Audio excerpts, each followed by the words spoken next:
Bom, vamos tirar então algumas dúvidas. Câncer, quando ele é somático, ele não é transmitido nem herdado. Seria a primeira pessoa com câncer na família? Pode ser. Então, o histórico de câncer na família vai me falar. Deixa eu só gravar aqui também.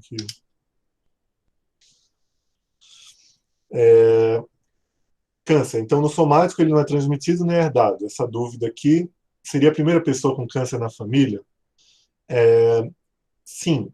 Observar a família, o padrão da família, é muito importante para a gente levantar a hipótese. Se é um câncer hereditário, ou seja, que você tem um alelo patogênico sendo transmitido ali na família, dando esse risco aumentado para o câncer, ou se ele é um câncer esporádico.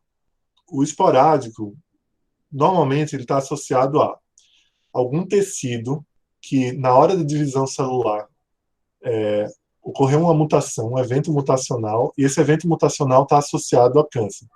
Seja num oncogene ou num gene supressor de tumor, por exemplo. Então, isso é uma aula mais para oncogenética, a gente não vai entrar aqui agora. Mas, basicamente, uma mutação num gene que está numa via de proliferação celular, numa via de divisão celular, na formação dos telômeros, na formação, por exemplo, de uma capilaridade, de capilarização do tecido vascular, enfim.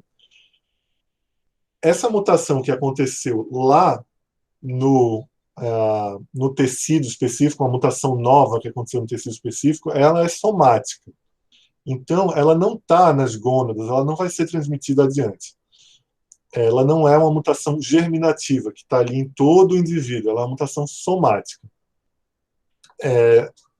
Essa mutação pode ser a primeira na família, por exemplo, ela não vai ser transmitida. Então, é muito importante se observar isso para dar um aconselhamento genético adequado, para saber o risco de transmissão ali adiante. Então, isso pode ser observado,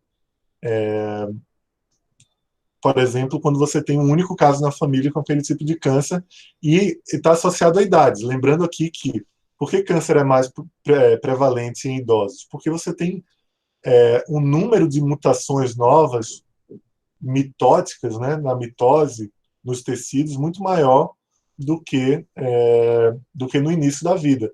Então, você tem essa diferença. Doenças pediátricas genéticas, elas têm esse componente de serem mais herdadas ou de uma mutação de novo na linhagem embrionária, algo do tipo.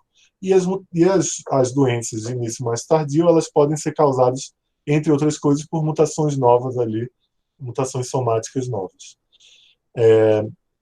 Isso é um caso de penetrância? Sim, de certa forma, sim.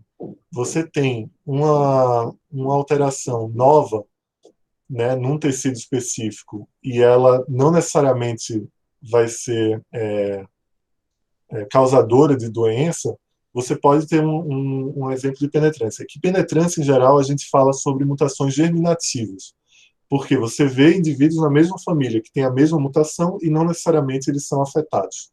Alguns são afetados e outros não são afetados. Tudo bem? Não sei se eu tirei essa dúvida para a Sara. A penetrância é um conceito evidentemente associado ao efeito da mutação, quando você observa ele sendo segregado nas famílias. Quando a herança é dominante, mas os pais não expressam, só que o filho sim, essa herança dominante é homozigótica ou não faz sentido? Ou, no caso da herança dominante, os dois alelos é obrigatoriamente letal. Não, você pode ter uma herança dominante, ou seja, com um alelo só alterado, e ele não se manifestar em um dos pais, que é o exemplo da penetrância incompleta, penetrância reduzida. Quando a gente fala em homozigoto para uma alteração, e aí o homozigoto ele é afetado, você tem que... A primeira pergunta que você tem que entender se é recessivo ou se é dominante é: como é o heterozigoto? Ele é afetado ou não é? Se ele não for afetado, então a gente está falando de uma herança recessiva. Porque o outro alelo sozinho, sem a mutação, sem nenhuma mutação patogênica, ele é suficiente para você ter o fenótipo normal, saudável. tá? Então, o padrão dominante ou recessivo, ele é um termo, ele não é necessariamente do gene, da mutação. Ele tem que ser a combinação entre o que você olha na mutação e o resultado que você vê do indivíduo ser afetado ou não ser afetado. Tudo bem? Basicamente, se você tem uma alteração só em heterozigose e o homozigoto para aquela alteração é afetado, mas o heterozigoto não, a gente está falando de algo recessivo. Se já o heterozigoto já é afetado, a gente está falando em dominante. Se o homozigoto dessa mutação em que o heterozigoto é afetado, ele não é mais afetado do que o heterozigoto, é o dominante clássico, é o dominante em que uma ou duas cópias alteradas já causam doença. Basta uma, já causaria doença. Quando a gente fala na segunda alteração causando algo mais letal, né, mais severo, a gente fala em dominância incompleta. Eu não gosto desse termo, admito. Eu prefiro falar em algo aditivo, ou seja, uma cópia dá um problema, duas cópias causam um problema ainda maior. É como se cada contribuição de uma cópia fosse piorando ali o fenótipo. Tudo bem? Ficou claro? Mais alguma dúvida? Mais ou menos.